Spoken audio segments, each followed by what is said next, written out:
Yeah, let's start slowly. Let's wait for everyone to come because the topic today is a very important one. I know many people have a lot of questions about getting admitted to the universities, and they're asking, what should I submit in my application?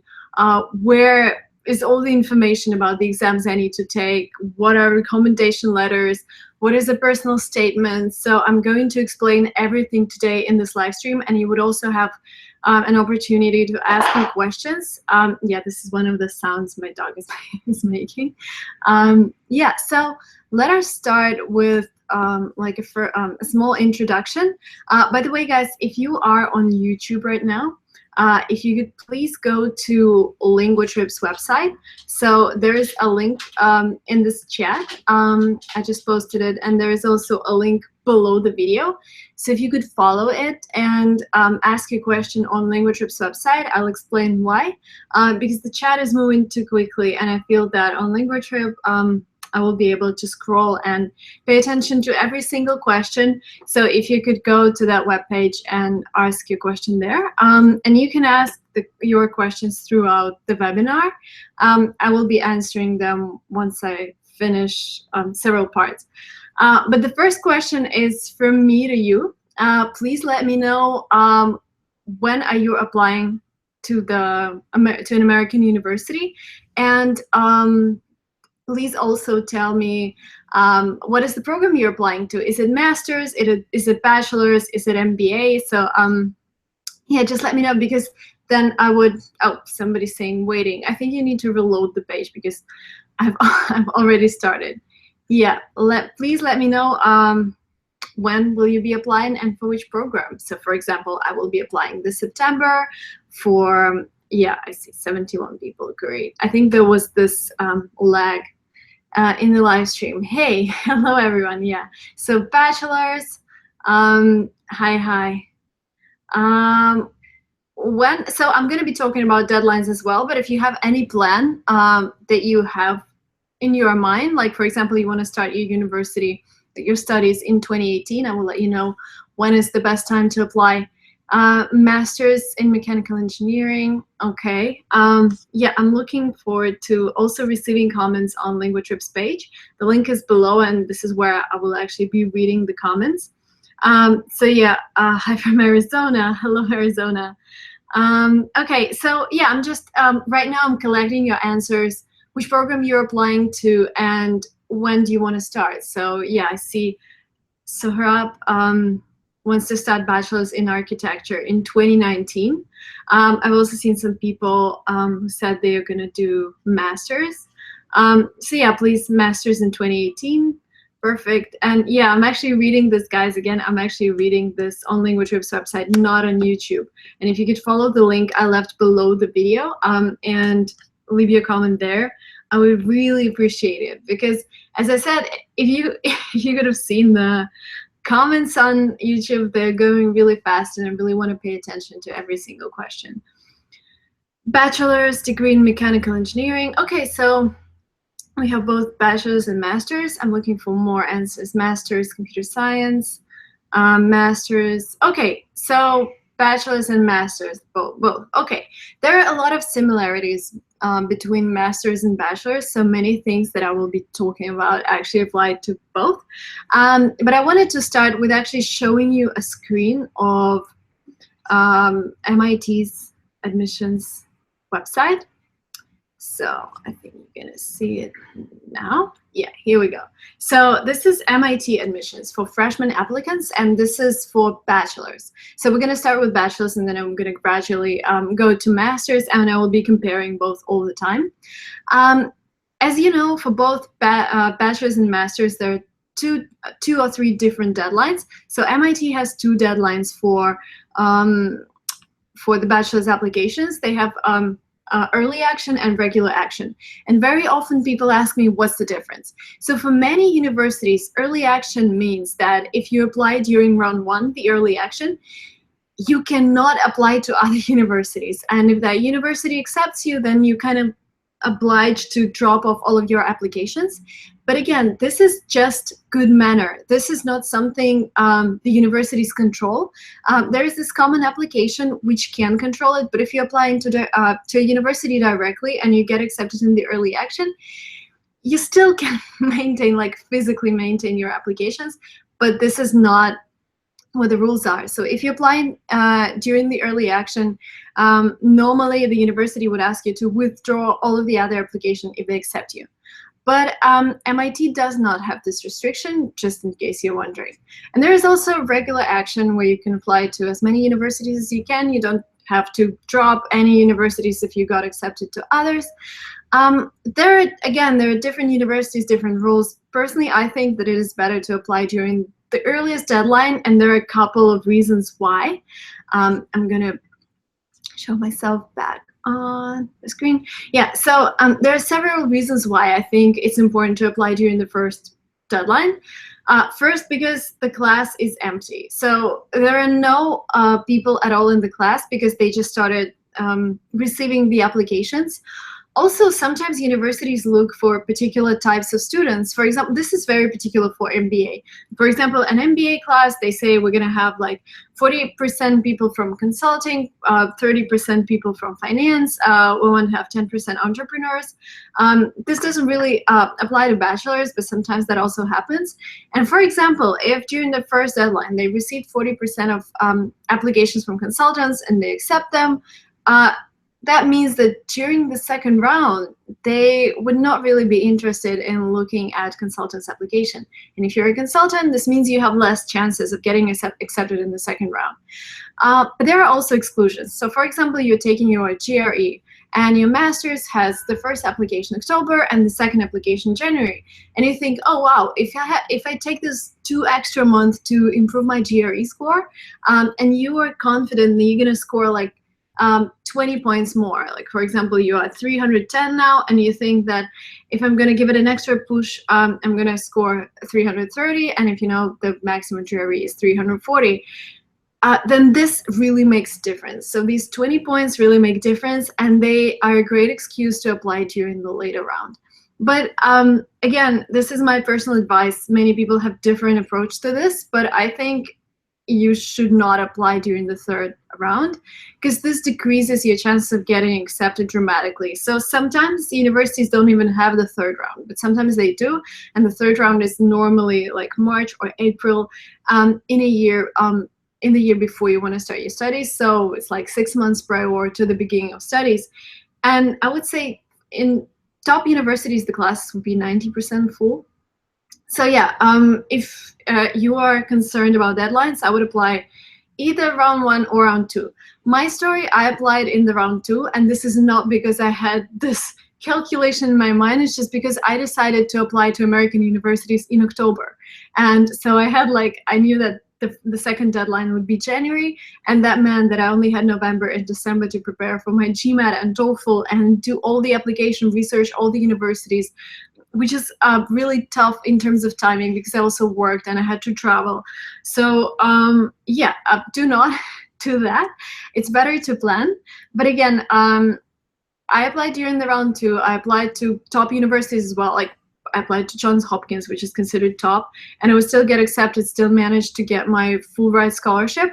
So everything is possible, but do not make the application process more complicated just because you think, oh, I'll just wait a couple more months. So everything has to be really well reasoned. So if you are postponing your decision till the round 2, then it should really make sense because you are like scoring extra 30 points in GMAT. Yeah, let me go. So yeah, as you see, I'm going to be talking like about one topic, and I'm going to be talking about particular applications, bachelor's, master's, and MBA. By the way, if you don't know what MBA is also master's, because some people tell me, oh, can I do my MBA if I don't have master's? You don't have to have master's to do your MBA. Because MBA is Masters of Business Administration. Yeah. By the way, if there are any PhD students, I'm not talking about PhD right now. Yeah, I'm going to my, yeah, let me see some comments here. If there are any PhD students, please wave and say, hey, I'm applying for a PhD, because there are slightly different processes, and then I will talk about PhD as well. But right now, I only see bachelors and masters among you guys. And I'm also glad that we are at 160 people right now, which is great. So yeah, masters, Australia. Okay, perfect. Let's go on to the next parts of the application. Again, I am going back to MIT's website. Let's do that. Okay, so what is actually there in the application? So now we have our deadline. Let's see. Let's decide that we're applying in early action. Okay, what do I need for that early action? Every university has its questionnaire, which will ask you your biographical information. This is really straightforward. Like, what they ask, like where you were born, your phone number, address. But then they also ask, where did your parents go to school? Because if they went to some, maybe the same school or something, they would note that in the application. They would also ask, what was your previous education? In here, they would also ask, how are you going to fund your application at MIT, for example, sorry, education at MIT. And this is when people ask me, oh, how do they know I need financial aid? So they see they look at your application, they see how you financed your previous application. For example, in my case, higher education in Russia is free, but there are also like paid places, but my education was free. So I said I financed it with like scholarship grants from the government because they actually paid for my education. And they also asked me how I'm going to pay for my education. And I said, I will be relying on your financial aid. So again, they will ask your parent information, as I said. They would ask you about your field of study. And another thing that you guys need to remember is the application fee. It's everywhere, every single university. You would need to pay an application fee. Sorry, I'm gonna return myself here. Yeah, I'm back. So, application fee. Sometimes people ask me, oh, Marina, can I apply to 30 universities at a time? And here's my answer. Yes, you can. Nobody prohibits you from applying to hundreds of universities, but there are several costs associated with applying to every single university. First is actually your time, because for every single university, you would need to prepare a personal statement, which should be different. You cannot just write one personal statement and just send it to all of the universities. You have to make it personal. So if you're writing about MIT, if you're applying to MIT, you need to highlight professors, you need to highlight why you're going to that particular school. So it's not like just sending out a template. So time is very consuming. And I would say like, I was able to only do 6 applications. After that, I would be like, I don't know, I wouldn't have time for eating or sleeping if I had more universities. Second is this application fee. As you've just seen, MIT charges $75 per application. If you go to more expensive programs like Masters or MBA, for example, the highest application fee I've seen is Stanford's application fee for the MBA program, and it's around $275. So, and if you're applying to like 5 MBA programs, that means you end up paying $2,000 in application fees. But there is a life hack. Oh, by the way, what else? I will continue about the costs of applying to every single university, and then I will tell you the life hack. So, I was talking about the third cost. So first is time, second is application fee, third, you would need to submit your exam score to every single university. So for example, we'll say, I don't know, you're applying to 10 universities. TOEFL only allows you to send 4 results for free, which means you pay extra for 6 universities because you're applying to 10. And every extra result costs $19 to send. And if you took your GMAT, you're allowed to send your GMAT score to 5 schools for free. And if you're applying to 10, it means you have to pay extra $28 for a result that you're sending to a different school. Again, this is when you start piling up your expenses. And you can end up paying like $3,000 for your application process. So really make sure you're applying to the best universities that fit your budget, that fit in terms of your academic background, and you have high chance of getting into. And here's the life hack. Actually, some universities provide application fee waivers. Sometimes they say that you can apply for an application fee waiver through like the application that you're submitting, but sometimes they have certain rules for waiving your application fee. For example, you are from US military, they would likely to waive your application. But sometimes they just don't care. Sometimes they waive your application based on your GMAT or GRE or SAT scores. And what you can do, like what I did when I got 700 on GMAT, I reached out to every single university that I wanted to apply to. And I said, hey, my GMAT is 700. I was wondering if you have application fee waivers for applicants like me with a pretty high GMAT score, because the average GMAT, for example, at the University of Florida for my program was, I think, 670, so it was way above the average. And they said, wow, we really appreciate that you're applying to our university with this score. Let's waive your application fee. But by the way, the fee at the University of Florida was just $30. I think Johns Hopkins was the highest university, the most expensive university that waived my application fee. I think their fee was around $90 or $100. So yeah, you can always use this life hack, but use it once you have all of your scores. And don't just go around like asking for application fee waiver without any reason. You have to really have a reason behind asking university to waive your fee. And sometimes also, like, the first thing you should do is actually go to the university's website and read all of the information that they tell about the application fee waiver, because top schools like Harvard, Stanford, MIT, they say that we do not waive application fees except for members of US military, for example. And if they have that phrase on their website, there's no point in writing them again and telling, hey, please waive my application fee. So that's not going to work. Let's go back to the application. So we've done the biographical information. Now, essays, activities, academics. So essay, personal statement. It's the same for it doesn't matter which program you're applying to, either it's bachelor's or master's or PhD. You will need to tell the university that here's what they say. Spending a little. Well, no, they're not saying. So why have you selected this particular university? Who you are, what drives you, what's important to you, what makes you tick. Be honest, be open, be authentic. This is your opportunity to connect with us. And I wanted to highlight this once again. So all your application, the whole piece of it is actually a lot of numbers and facts. Your SAT score, your TOEFL score, your GMAT, GRE, whatever you're taking, your work experience or your previous education.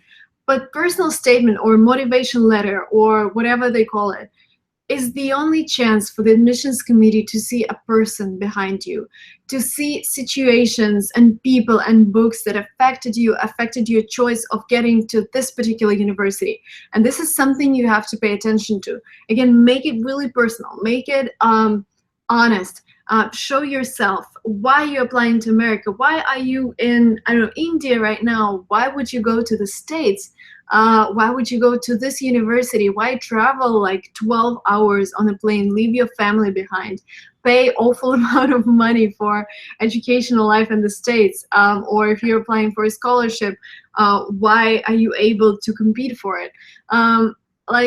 This is your chance to talk to the admissions committee as a person, not like as a set of numbers or a set of facts, set of work experience. So please, please, please pay a lot of attention to your essay. And what I actually wanted to tell you is that essay, in my opinion, again, this is my theory, can be different from yours. But I think that essays are 30% of your application. So we have your biographical info, which is 30%. We have your test scores, which are another 30%. We have your essays and your motivation behind getting in a particular university, another 30%. And then we have your letters of recommendations, which are 10%. Okay, let's go next. I'm going to stop sharing. Yeah, so this is the majority of your application. Let me see if you see me. I'm sorry, guys. I have to click between the windows. So, and And then what else you need to submit? You would need to submit your transcripts, which means you have to report your grades from your high school or from your bachelor's degree. It depends on the program you're applying to. And letters of recommendation. Again, this is different from a university to university. For example, MIT requires recommendation from 2 teachers, one math or science, one humanities. If we talk about Stanford MBA, they require 2 professional recommendations, and they really want to see a manager's recommendation. Some schools are okay with 1 academic reference and 1 business reference. So again, you really need to dig into the admissions section of the university you're applying to and really read into what they want to see. I know there are situations when you don't want to tell your manager that you're applying for a master's abroad and you're going to leave a company in 6 months. If I were you, I would tell my manager because it's very good for the company to plan ahead, and they wouldn't blame you if you do not get accepted. They understand, and they would be happy if you do not get accepted and if you stay with them. So again, if I were you, I would tell my boss. If you have the situation that if you tell, you get fired, then don't tell your boss, but try to get a recommendation letter from your workplace. Maybe it's your colleague, maybe it's your partner, maybe it's your client, but some business schools really want to see that professional letter of recommendation. And one of the last things, but not the least, and the very time-consuming thing are test scores. Again, if you are new to this topic and if you're looking at me for the first time right now, you might be wondering, why am I saying all of those weird words like SAT, JRE, GMAT, TOEFL, IELTS, whatever. So I'm going to go through all of them and explain what that means. Again, if you're an international student, you have to take 1 of these, either TOEFL or IELTS. TOEFL is an American test, and I would suggest if you're applying to America, take TOEFL. If you're thinking between Canada, America, Great Britain, it's safer to take IELTS because IELTS is accepted in Great Britain. There are some universities in the States that do not accept IELTS, unfortunately, but there are not that many. The majority would accept IELTS. So this is, if you're an international student or even if you're American, we have some clients that are American. They have American passports, but they went to school in a different country. They grew up in a different country.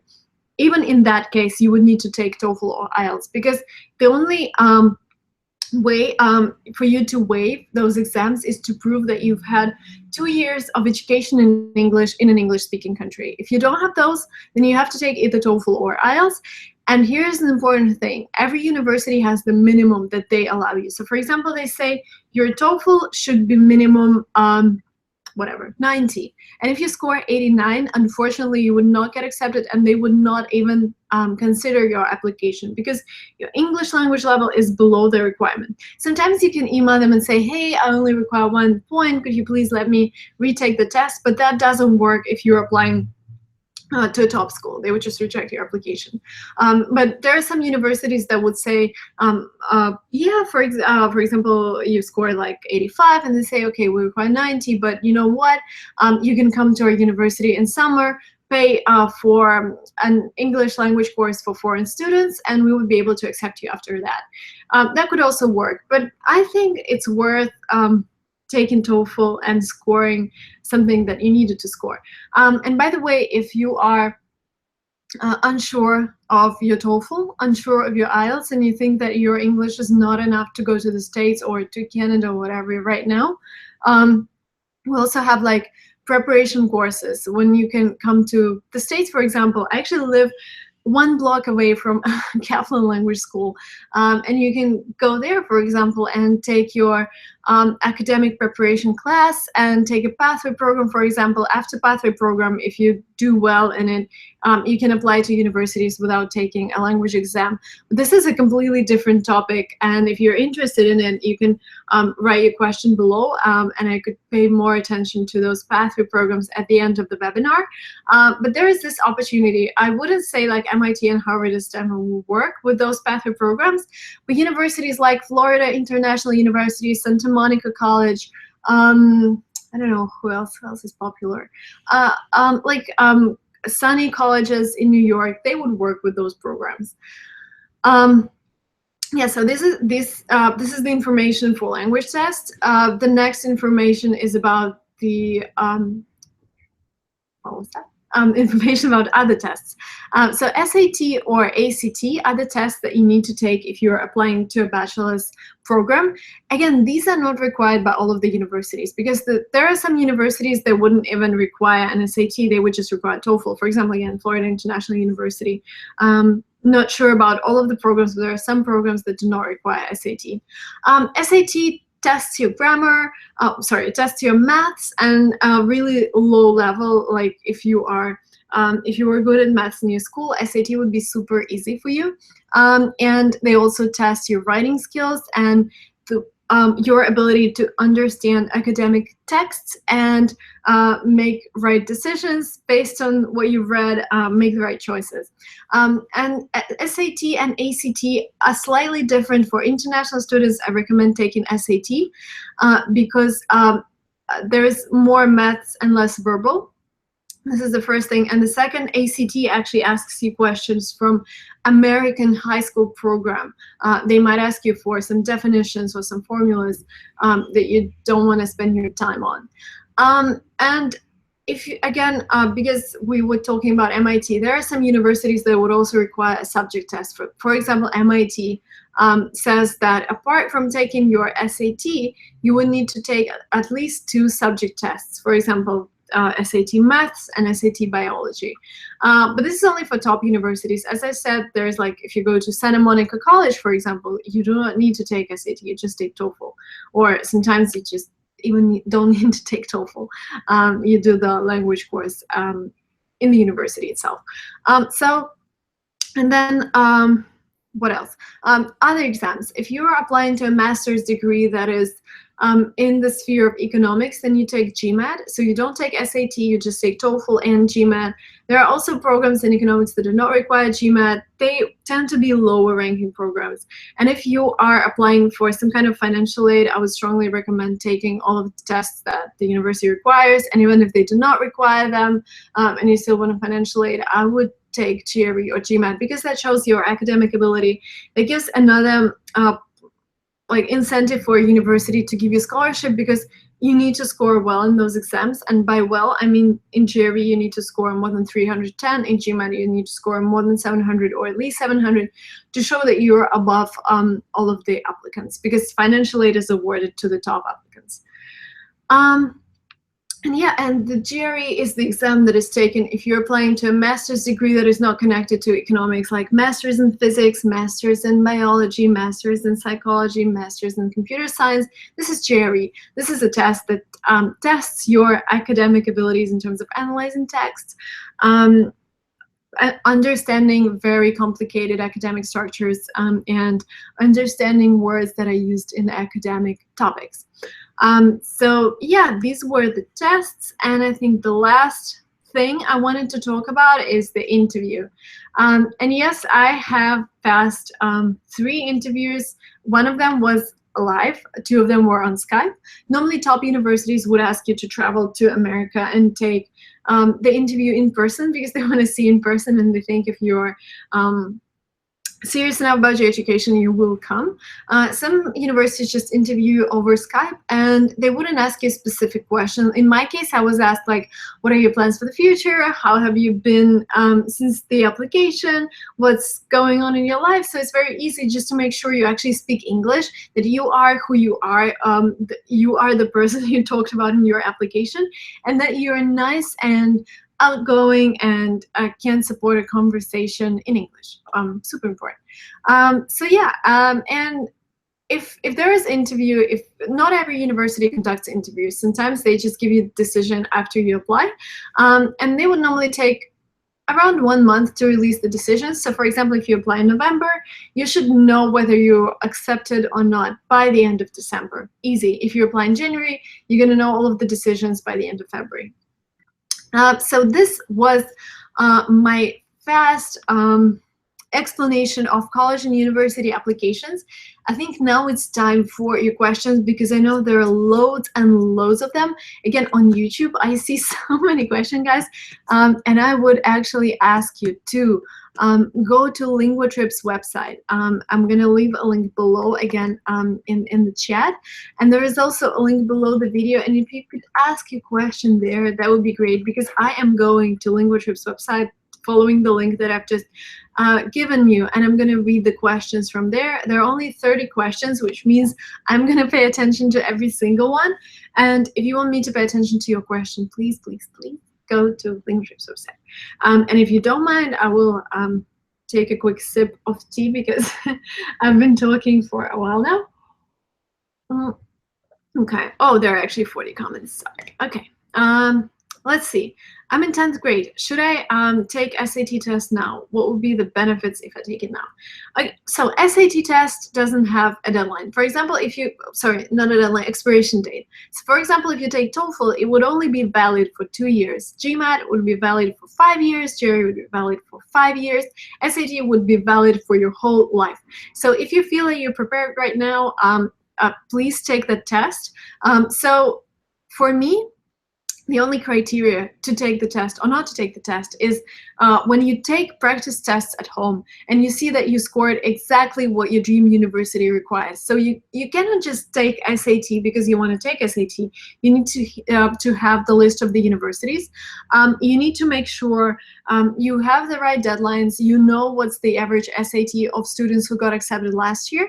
And then you take a couple of practice SAT tests at home, and then you go ahead and take them and take the test. So whenever you're ready, you can take it now. That means that you will have more time to concentrate on your motivation letters and your recommendation letters. I'm planning to get into MBA from CSU Fullerton in 2018. What is the best time to apply? So the best thing you should do is actually go to CSU Fullerton admissions section, MBA admissions section. I guess for MBAs, normally the first round would be in September, October, November, so this fall. And I would suggest applying during round 1. I'm sure they have the second deadline in January or February. But again, I would suggest applying round 1 if you feel that you would be able to take your GMAT in August. Because again, before you apply, you will need to take all of your tests. Because when you're applying, you're already listing the results you've managed to score on those tests. You're going to say, hey, I scored 100 out of 120 on TOEFL. I scored 1,300 on SAT. So you need to have taken your tests before you click that submit button on the application section of your university. Greetings from Egypt. Hello. Tell me, or make another video, how did you arrange all that by yourself, either in Germany or the UK? How do you manage to find a family to stay with? So yeah, I arranged everything myself. How in Germany, so with Germany, there was this program between my university and German university. In the UK, I went there to a language school. And actually, if you are asking, Omar is asking this question on LinguaTrip's website, if you click the LinguaTrip logo up there, you can select the English in London. So from the drop-down menu, you can select that you want to learn English in the UK. And you will see the school called UIC. And this is the school where I went. And they arranged the family for me. And if you book through LinguaTrip, you get extra discount. And this is basically my business. This is why I built it, because when I traveled, I had to do everything myself, and I spent a lot of time researching schools and trying to contact them because they never reply too fast. And with LinguaTrip, we were able to get exclusive discounts, which means that if you go directly to school, you will get a higher price. Booking through LinguaTrip is easier and faster. And yeah, this is how you can organize your trip anywhere, like Germany. Oh, you're asking about Germany. We actually have my school, BWS German Lingua, also cheaper than directly with school. And yeah, if you select Germany, I would be happy if you book through LinguaTrip. That gives me like every booking that comes in. Warms my head because this is what I do every day. Marina, I want to start my TOEFL preparation. Where do I start from? Test your English language level. I would say if you're applying for the university or college, your English should be upper intermediate. If it's lower, then there is no point in preparing for TOEFL. The only thing you should do right now then is just make sure your English is above intermediate. So test your English. If it's upper intermediate, then get a TOEFL textbook and start doing the tasks that they give you. By the way, guys, our tradition, if you're enjoying this live stream, please don't forget to like it, because we have 156 people watching right now and only 66 likes, trying to think that 90 people are not enjoying the live stream. If you do, don't forget to like this video on the YouTube's page. Thank you so much. I want to do master's in computer science in USA, but I'm not done with my job yet. It's like 18 months contract with company. What am I supposed to do? Oh, but you apply for your program a year before it starts. So if you have 5 months to go, you can apply anytime. You still, if you want to start your master's in September 2018, you need to apply now. There is no, well, there are some programs that you can apply to right now and start in September 2017, but this won't be the best universities in the States, because the best universities already closed their application rounds. Hello from Tennessee. Hello. Nice to see you here. I wanted to know if I can get transferred to Finnish, Swedish, German universities that have medical faculties in English. This is something you need to ask at the university directly. Sometimes they, in the States, they allow you to transfer, but not with all the subjects. So the way you can transfer your credits is, for example, you are doing a medical studies, and you're doing like organic chemistry, organic biology, 20 hours of labs, whatever, psychology class, and you find a university in the States that suits you, and you see there's organic chemistry, organic biology on their schedule as well. And what you do, you contact the admissions office and say, can you please transfer my credits? And they will ask you what books are you using for those subjects. And if the books are the same, if the program is the same, they would be able to transfer some of them, not all of them, definitely. But for medical, it's really, really complicated because I'm sure the books are different. So we had a couple of students who transferred. They were from Ukraine, and top university in Ukraine, top university in Russia. They were able to transfer to MIT, and they were doing computer science, something that is universal. So coding language like C++ or Java or whatever, they are universal languages, and if you study them in the Ukraine, you're easily transferred to MIT because it's pretty much the same. But unfortunately, with medical stuff, it's completely different, and I think the medical system in every country is different. How can I find scholarships from US? So if you're looking for scholarships, there's actually, I can show you as well. Let me take you back to the MIT's website. Come on. So I'm taking you back to MIT's website, and what you need to find here is afford and costs. So it can be called costs and aid, financial aid.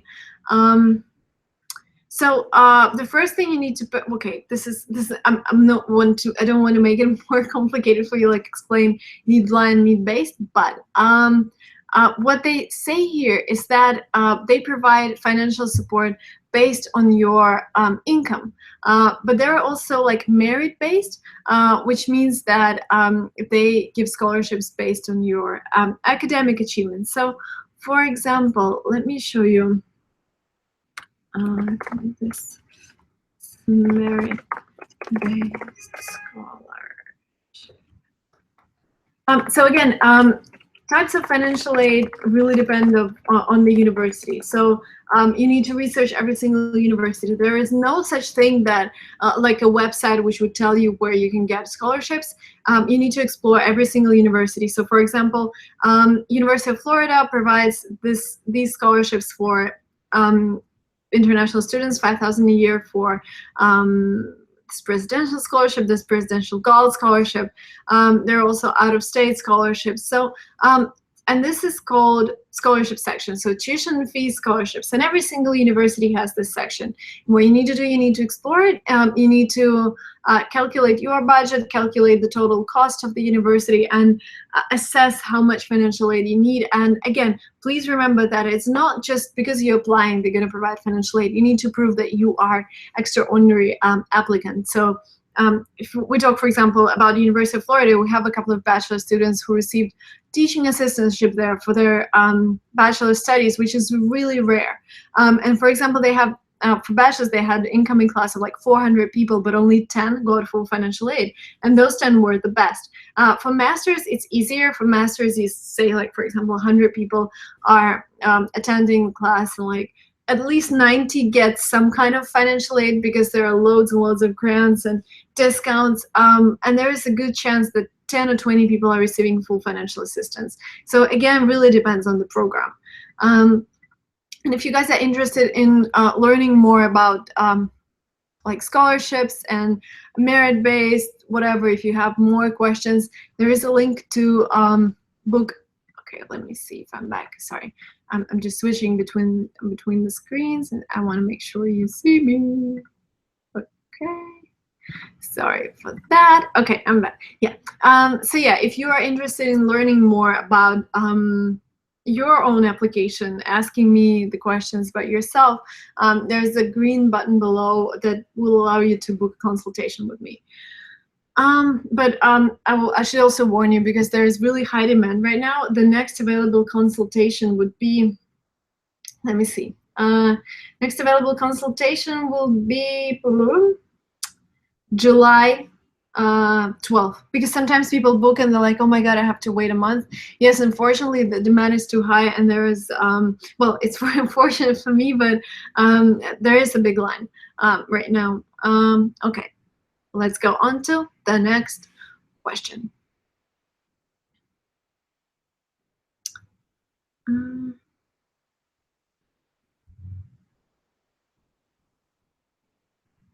I'm a permanent resident. Is GMAT mandatory?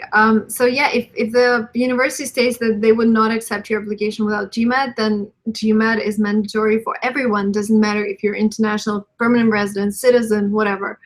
There is no, I don't know the percentage of universities that demand it. So you need to go to, again, research your universities. Again, guys, I will always tell that research is so important.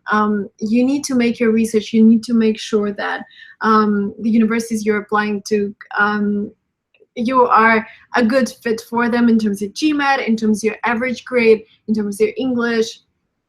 I'm preparing for GMAT for the fall 2018 for a master's program. How can I get the maximum assistance in terms of application fee, waiver, cost fee? Okay, this is a very generic question. Again, you need to research what kind of scholarships they provide. You need to research if they have full financial aid covering your accommodation, board, etc. The ticket costs are normally not covered, so you need to be prepared. Even if you're receiving full financial assistance, you need to be prepared to have at least, I mean, around $3,000 to $4,000 to apply to a university, because again, there are application fees, there are flight costs, there is deposit that you would need to pay. There is this program called Opportunity Award. There is this program called Opportunity Award, and it's awarded by Education USA. I don't know whether your country has it. I know mine did. And what happened to me is I won that Opportunity Award. You need to go to the Education USA website, select Opportunity Award, and see if it's in your country. So what I did, I applied to it. I had to provide the universities that I want to apply to. I needed to compare myself with current students, and they awarded me the scholarship that covered all of the application fees, all the exam costs, and there was this condition. If I got full financial assistance, they would pay for my ticket, for my flight, and they would also give me some money for the first months of my life in the United States, which is really helpful. So if you feel, again, if you feel that you are able to get full financial assistance from the university, I'm sure you would be able to get the Opportunity Award. It's pretty straightforward.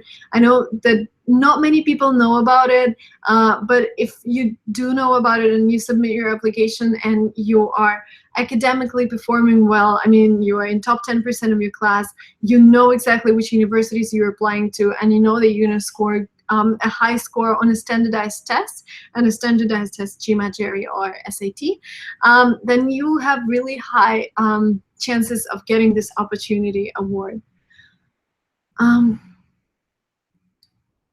Does financial background of an applicant play a role in the process of getting admitted in a B school? Again, this is a really good question, and this is what I thought is too specific, but I'm going to tell you there are need blind universities. Need blind means that if you state on your application that you don't have money for your education, you're going to apply for financial aid, they would still consider you, and they would not pay attention to the fact that you need that financial support. But there are also need-aware institutions, and I had this client who's not actually a client, he just took a consultation, and then he applied to 5 schools that are need-aware. And of course, because he stated that we are aware, if you state that you need money from us, we're going to take this into consideration. And his application wasn't strong enough, and he got rejected from all 5 just because he stated he needed financial aid. So make sure that if you are not a strong candidate, you think that your SAT is a little lower than the average, so make sure you're applying to need blind schools that provide need blind financial aid for international students. But those are like Harvard and Stanford type of schools. You cannot apply to top 200 schools and like a school that is top 200 and rely on its financial aid, because this is really rare. But again, every situation is very unique, and making your own research or like making research with me is very important. I would like to join MIT Civil Engineering Master's Program. I have good GPA of 375, which is, yeah, good GPA. There is a chance would be considered full assistantship. You need to score well in GRE, and for getting into MIT, you would also need to take GRE subjects. So you would need to score around 330, 340 on GRE, and take GRE subject. Your GPA is okay if you are strong and academically strong, and you think that you're gonna take your GRE. Then yes, MIT would be well, and yeah. Would be good enough. Yeah, MIT would be good enough. Sorry, I was reading another comment. Hi, Marina, glad to see you. I don't know, Pakistan high school diploma is acceptable in USA. Yes, so United States accept mostly everything. Like if you have a graduation diploma from a school, no matter from which country you're coming from, they're gonna accept it. So it should be fine. Thank you for your amazing videos. They have been unbelievably helpful. Thank you, Fatima, for this comment. My question is that for med school, is it worth to spend 8 years, 6 years with undergraduate studying in the USA, or just study European countries? To finish with med school in 4 or 6 years instead of the USA. Okay, so I guess the question is whether you want to study in the States or Europe. It depends where you want to stay later, because if you want to stay in the States and if you come here with a European diploma, then this wouldn't give you any benefit. You would need to take your medical course again. But if you want to do just med school, you could do 4 years of bachelor's in Europe, come here, do pre-med school, and then do your med school in the States, maybe like to save money. But again, if you are if your goal is to stay in the States, then start with the States. If the States is too expensive, then maybe select another country where you would do your medical education and stay there. Because even for med school, which is 4 years in the States, you would have to pay a lot of money, even if you do like your bachelor's in another country. Can TOEFL be waived? I told you about it. If you have 2 years of education in English in an English-speaking country, then yes, they can waive your TOEFL. Oops.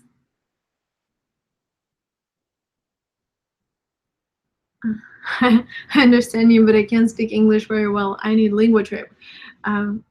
Yeah, LinguaTrips are very useful. I got 107 on TOEFL. Wow, congrats, Chidash. Is it the right way to read your name? Yeah, only 23 in the speaking section. What should I do? Speaking section is one of the weirdest sections in TOEFL, and what you need there is just practice, practice, and practice. By the way, I'm going to be releasing a new video very soon where a native speaker tries to take TOEFL and take the speaking part. And as I said, question 1 and question 2, they don't have to do anything with real life. And what you need to do is actually practice talking to your computer. And what we did on LinguaTrip, we wanted to help you with the speaking part. And we actually listed native speakers. So if you go to linguatrip.com/speak, you would be able to book 60 minutes with a native speaker, and you would not be able to see him, which is the exact situation that happens to you on TOEFL. You don't see who you're talking to, you're just talking to a computer. And you get connected to him, you don't see that person, you just discuss things. You can ask him questions, he's gonna ask you questions. So just practice your English with a native speaker and practice more and more.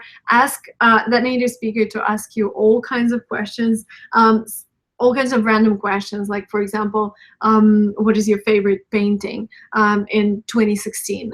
Like topics you would never discuss.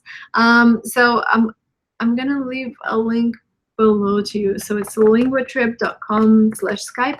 We have amazing native speakers there right now who can give you feedback about the way you speak, the way you pronounce words, about your accent. So it's linguatrip.com/speak. I gave you the link.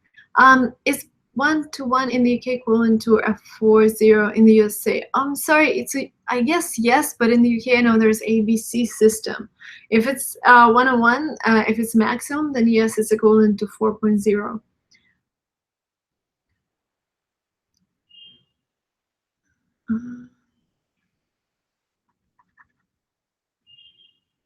MBA in 2020. I'm trying to understand the question. So top MBAs, you can go to US News top graduate schools. Harvard is the first MBA. They're all really good in consulting, finance, whatever. So East Coast is mostly finance and consulting. West Coast, like California, mostly about VCs, entrepreneurship. So it really depends which side you're bound to. MIT is mostly MBAs like management in technological companies. And Harvard is very financial, very consulting, concentrated. University of Chicago booth in Chicago, obvious, is mostly financial. So for consulting, the top universities, you're asking about the top, I would say Harvard, and I would say Wharton MBA and Chicago booth MBA. For MBAs, not a lot of universities provide financial aid, but some do. I actually have a neighbor who has received 90% of his tuition waived in Harvard MBA. Because he's my neighbor, you're going to see him very soon. We just take a trip together to Stanford to see a friend graduate. So yeah, we're gonna have another live stream, I think in a week or two, with him, and you're gonna be able to ask him questions about his MBA, his experience of getting into Harvard. What can I do if students in my country do not take the ACT and SAT test? Nobody takes SAT or ACT outside the States. Like, it is not a normal process because normally you take your school tests. But there are SAT and ACT test centers everywhere in the world. And if you go to collegeboard.org, collegeboard.org, this is the company that organizes SATs all over the world, and you would be able to see the list of cities that have SATs. And I should tell you, like, every major city would have SAT at least once a month. We have a couple of students who come to the States in summer to take an SAT preparation course. We have a lot of partners here. So, for example, they take a two-month course preparing for SAT, and they take SAT here in the States, because here they are more often. But again, if you are, sorry, I don't know where you are, Hannah Johnson looks very American or British. I'm sure there is an SAT TOEFL test center in London. So sorry, I'm not sure where you're from. I'm trying to look at your profile and see where you're from, but yeah, I cannot get it. But yeah, if you go to collegeboard.org, you will be able to see where the closest test center is. 3 years of undergraduate degree and most of the US bachelor's, except 4 years of undergrad degree. It doesn't matter. They do not ask you for a specific length of the program. They just ask you to prove that you have your bachelor's degree. It doesn't need to be 4 years. Mine was 5 years. So it's okay.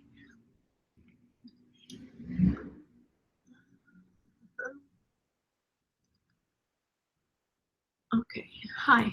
I am an 11th grader from Romania, and I want to know if it's too late to start preparing for applying to American universities now. I don't have TOEFL. I need full financial aid if I'm accepted. Well, it's not too late if you want to start in September 2018. You can start right now, but you better hurry.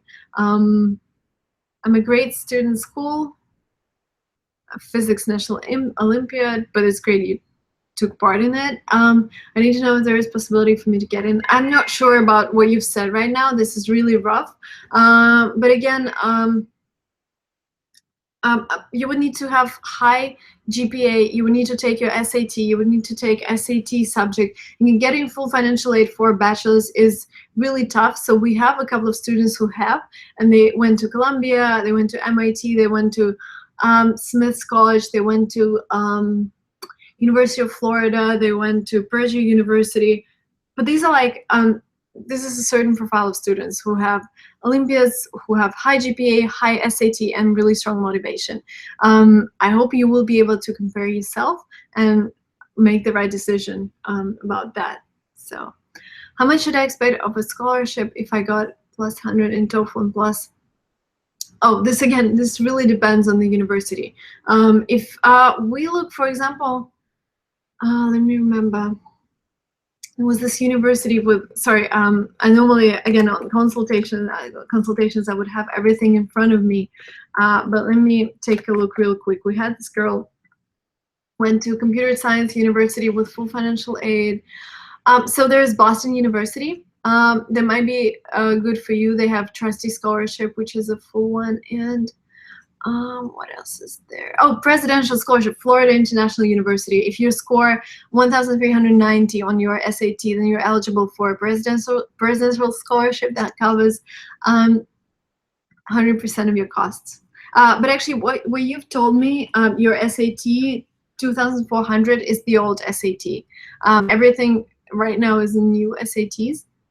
And 2,100 doesn't look like 1,390 to me. I mean, it's not comparable. I think you're a little lower than that. But I'm sorry, I cannot compare the old score and the new score because I started doing this when the new score came in. What if I cannot afford traveling to US for having an interview for a top university? So here, this is the dilemma. So if the top university is inviting you to the interview and you say that you cannot afford it, they automatically make conclusion that you would not be able to afford your studies. And here they would need to make a decision whether they would be able to provide you a full scholarship. And if they're not, they would just decline your application. There have been, like, sometimes they make excuses for students who cannot travel, but we've never had students who said, I just don't have money to travel. Normally they would take loans or they would travel, like, for example, if it's MIT or Yale inviting you for the interview. If you say, I cannot travel, they would think that you're not serious enough, because even if you get full financial aid, you would need to pay your deposit, which is $2,000. Yes, they're gonna return it, but the deposit is worth of you like traveling to interview. And if you don't have that, this could negatively affect your application. Because we had a student who didn't want to travel, and we just wrote he couldn't come, and they said, so if you don't come, we just stop your application. So again, depends on particular situation on how much the university is actually interested in you. But I've never heard the university actually sponsoring a trip to the interview. They could do Skype. This is like a way out if they agree to do Skype.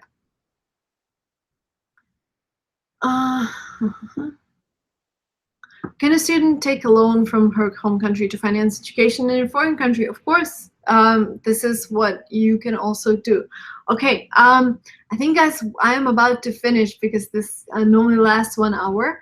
Again, thank you so much for watching this. I was really happy to answer your questions, and don't forget that we do that every Tuesday, and I hope to see you next Tuesday, and have fun. Have a great week, and don't forget to prepare for your exams and make sure you're applying to the right universities. And I'll see you in the next videos, and I'll see you soon. Bye-bye.